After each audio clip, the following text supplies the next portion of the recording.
welcome back to the Citizen channel. We're all staying safe and well, and this is a feature looking at a player who's now left us.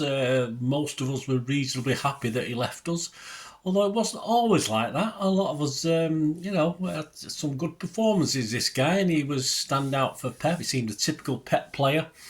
And we're going to have a look back at his time at City anyway. He's gone on to pastures new, and he's not that old, so we'll see what happens in the long term. But we're going to have a look, of course, at João Cancelo. And he's going to have a look back at his time at City, the so-so, the very good, and probably the quick decline as well, although he did have his moments throughout the time, even when he was having good times. At times, João looked like the ideal Pep player, didn't he? But despite some fine performances, medals on his sideboard, his play excited and frustrated the City faithful and probably Pep as well in seemingly equal measure. He seemed to have it all, and then it was sort of gone, wasn't it, all of a sudden? So join me as I look back at his time with City with the help of some local and national media and some of my own personal thoughts and observations as well. So this is part 1 of 3, guys. Sort of more of a welcome in his early days in this part 1. So we'll have a look back, please. If you are new to the channel, push that subscribe button, push the bell notifications, everything City past, present, as long as I can keep going and players keep coming and going as well. So hope to jump on board and join me, guys. If you do check the channel, I do film and TV stuff as well, if that's of any interest. And if you stay tuned, I'll give you some further information on sponsorship and membership, etc. At the end of this. But we'll talk about João first. We'll talk about him. So this João was born the 27th of May 1994 in Barreiro, Portugal. He came to City in season 2019-20, of course, all before COVID kicked off. It seems a long, long time ago now, doesn't it? Or not, depending which way you look at it.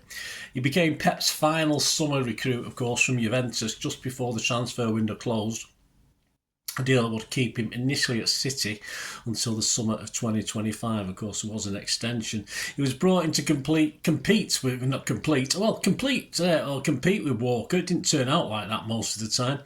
At right back, though, he could also play on the left, and that was obviously going to make a big impact on what he did do for us.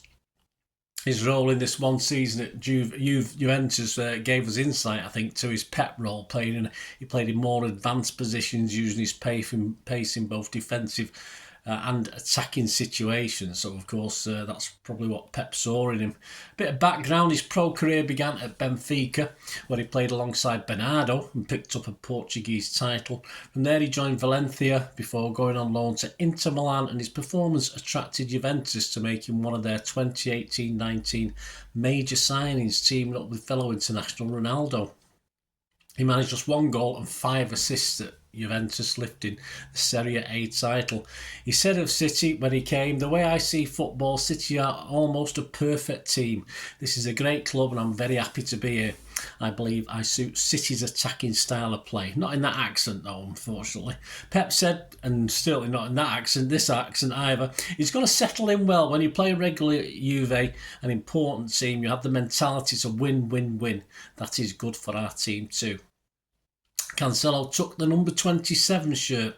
João was on the subs bench for match day 1, a 5-0 win at West Ham, and match day 2, a home draw with Spurs 2-2. He was a 90th minute substitute for Walker on the 25th of August in the 3-1 win down at on the south coast against Bournemouth.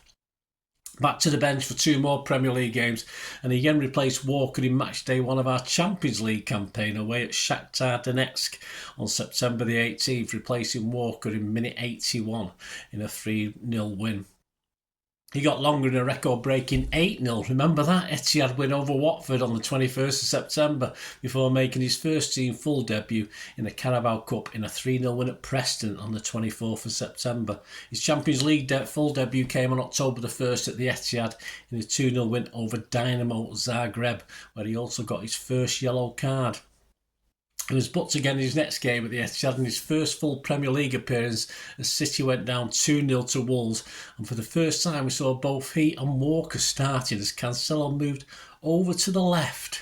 That was going to last, wasn't it? As expected, though, he shared responsibilities mainly with Walker, who remained the senior of the two. On his 10th start in the Carabao Cup quarter-final away at Oxford, he got his first goal for City in a 3-1 win, opening the score in 22 minutes. Set free down the right by Silva, he ran the diagonal into the box and his shot took a deflection off the defender, leaving the keeper no chance as it looped into the far corner. But before the turn of the year, João had been an unused sub on the subs bench and on the bench 9 times in 14 games from early November. Before the game with Crystal Palace on the 18th of January 2020, the City programme published his career stats to date. He'd played 173 games. In total, he'd scored 7 goals in first-class football. He'd received 27 yellow cards and 3 red cards. He'd won 16 full Portugal caps and was a Nations League winner, with his country scoring 3 goals for his national team. His first assist in Sky Blue came against Fulham on the 26th of January in the FA Cup 4th round 4-0 win. He supplied the cross for Jesus to make it 3-0. His stop-start season would come to a grinding stop, though, as Covid closed the season down after playing in the 2-0 loss at Old Trafford on the 8th of March, a week after the Carabao Cup final win against Villa, where he didn't make the squad.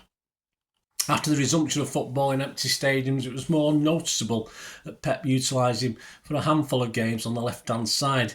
In his 1920 season stats finished up Premier League 13 appearances, 4 as sub, 1 yellow card.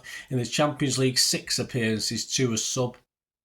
In the FA Cup 3 appearances, 1 as sub, he managed 1 assist. In the Carabao Cup 3 appearances, 1 as sub and 1 goal. On to 2021, of course, as empty stadiums became the norm. Cancelo would hope for more starts in this second season and he would get almost double the starts from last time, so he did okay. It may have been more, but for a foot injury which kept him out of the squad when the season started in late September. He got his first start in the Champions League on match day 1 in a 3-1 win at the Etihad over Porto. His defensive abilities were questioned again by Simon Pekowski of the Manchester Evening News, who rated him just a 4 out of 10. He also managed to pick up a book in that game, but he then got a 7 rating next time in a 1-1 draw at West Ham on the 24th of October. He supplied the cross that Foden controlled and turned in for City's second half equaliser. On match day 2 of the Champions League in Marseille on the 27th of October, though replacing Zinchenko on 68 minutes at 1-0 up, we went on to win 3-0 and Simon Bukowski claimed he slotted in seamlessly and again rated him a 7. Simon rated him an 8 in a 1-0 win at Sheffield United on the 31st of October, claiming it was his best performance of the season at left back. John Richardson in the Star rated him a 7 as well. He was late off the bench in the 3-0 win over Olympiacos on match day 3, replacing Walker on 82 minutes, but managed to score City's 3rd in the final minute. He exchanged passes with debut boy Nemecha, then curled a left foot shot into the bottom corner. In a home 1-1 draw with Liverpool on November the 8th, Simon scored him another 8, saying, "Worked hard, stopped Salah late on and produced a wonderful cross that Jesus should have headed in." Gideon Brooks of the Express was more impressed, scoring him at 9, saying he was arguably City's best player. As City drifted towards mid-table, at least we booked our spot in the Champions League last 16. Early with a 1-0 win at Olympiacos at the end of November in match day 4. City won the group with a 0-0 draw at Porto, with Simon happy with his performance and complimented his link-up play with Bernardo and Diaz. It was KDB he worked well with in a 2-0 win over Fulham on December the 5th at the Etihad. He rated an 8 in the Manchester Evening News, Simon claiming he was excellent. The win moved City to 5th. The media had written us out of the title race just a couple of games previously. They never learn.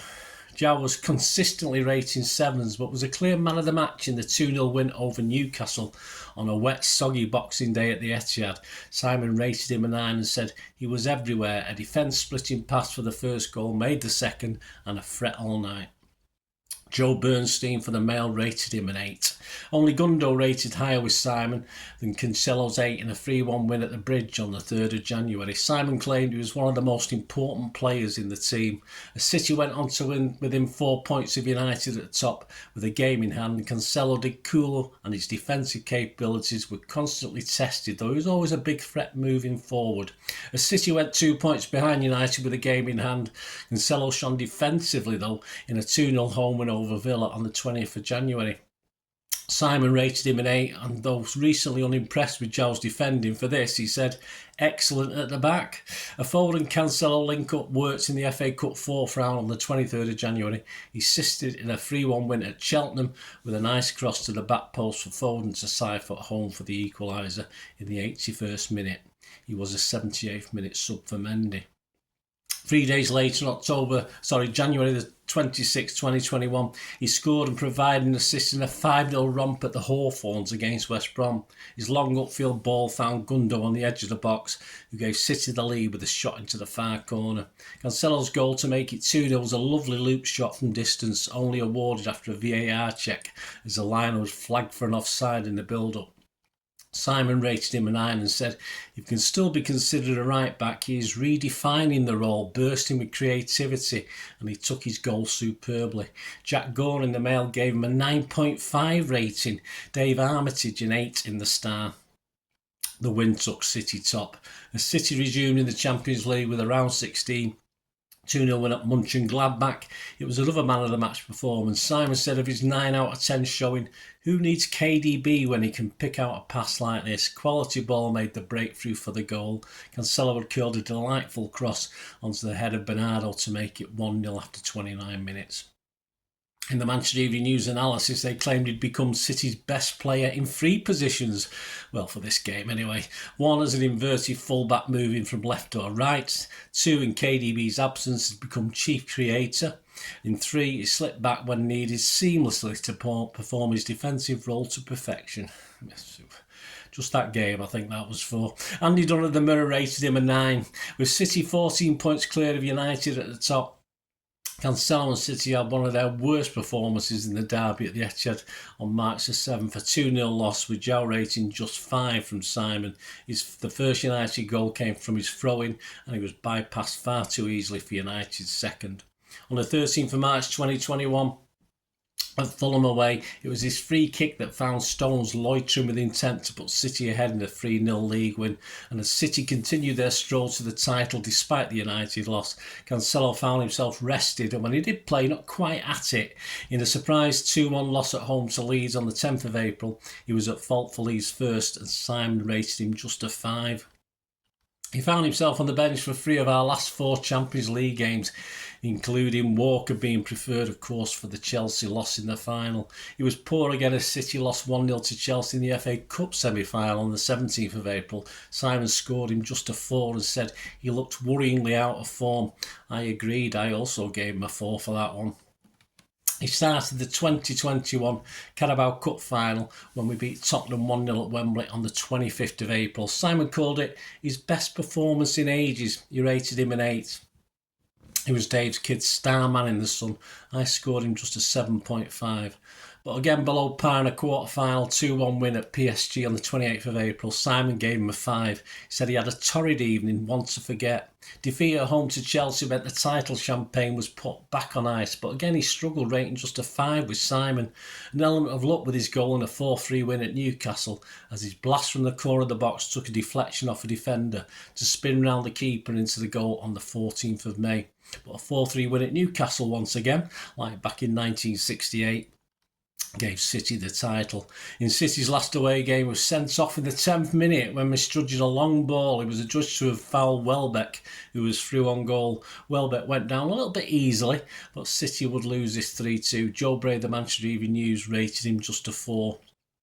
He was an unused sub, of course, as mentioned in the Champions League loss to Chelsea. His stats for season 2021.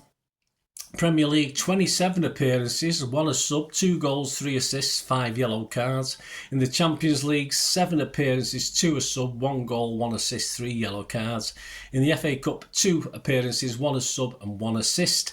In the Carabao Cup, 3 appearances, and 1 yellow card. He made the PFA's Premier League Team of the Season.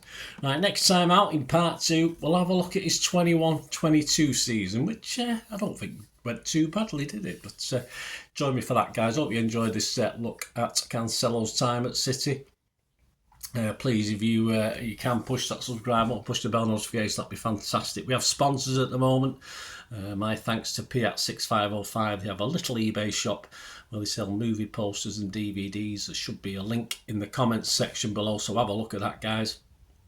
And if you do see anything you fancy on there, if you do place an order, just mention me and you'll get an extra 10% off whatever the cost price is. So whatever it's cost you, you'll get 10% immediately in the dispatch within 48 hours. My thanks to P6505 for sponsoring the channel. If you're interested yourself, my socials are on screen there.